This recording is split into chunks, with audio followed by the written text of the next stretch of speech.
Eden was perfect and peaceful in the beginning. Adam and Eve walked peacefully through the garden, dwelling in pure joy and walking with God. In the very center of the garden stood the magnificent tree of the knowledge of good and evil.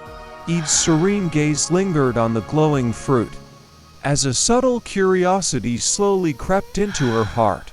Just then, the most cunning and mesmerizing of all wild creatures, the serpent, elegantly appeared.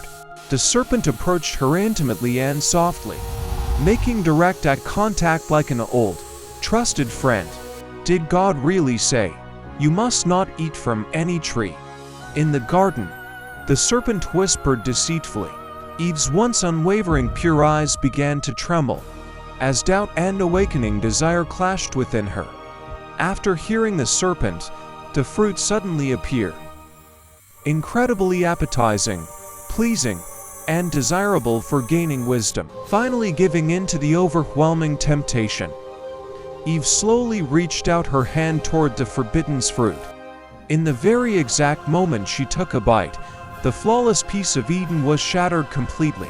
Holding the bitten fruit in her hand, Eve approached her husband Adam resting under a nearby tree. Adam's face revealed a deep hesitation, but swayed What have you done? by his wife's urging, It will he change accepted the everything. forbidden fruit. The moment Adam also ate, the radiant light of Eden dimmed, and a chilling darkness descended. Their eyes were suddenly opened, and realizing their nakedness, they were overwhelmed by a terrible, unfamiliar shame. Gripped by extreme anxiety and panic, they hurriedly sewed rough fig leaves together to cover their shame. In the cool of the evening wind, the majestic sound of the Lord God walking in the garden echoed, terrorized by the terrifying realization of their broken bond with the Creator. They hid among the dense trees. "Adam, where are you?" called by God's holy presence. Adam stepped out, trembling in absolute fear.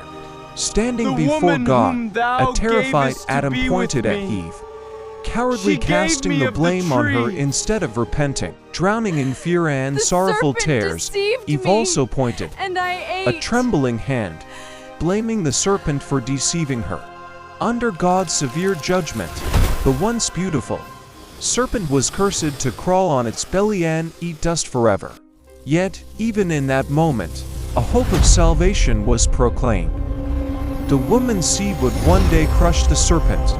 Eve's pain in childbearing was multiplied, and she collapsed in deep anguish over the sorrow she must now bear. Because of Adam's sin, even the gentle ground was cursed, violently sprouting harsh thorns and rough thistles.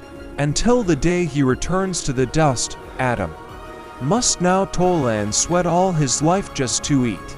And even in judgment, God showed grace, personally, making garments of animal skin to cover their dreadful shame. Finally, clothed in the heavy skins, Adam and Eve took their heavy steps, leaving the vibrant garden behind. Cherubim and a fiercely flaming sword were stationed at the east of Eden, strictly guarding the way to the tree of life. Holding on to a distant hope of salvation amidst the tragedy, the two slowly walked out into the howling, desolate wasteland.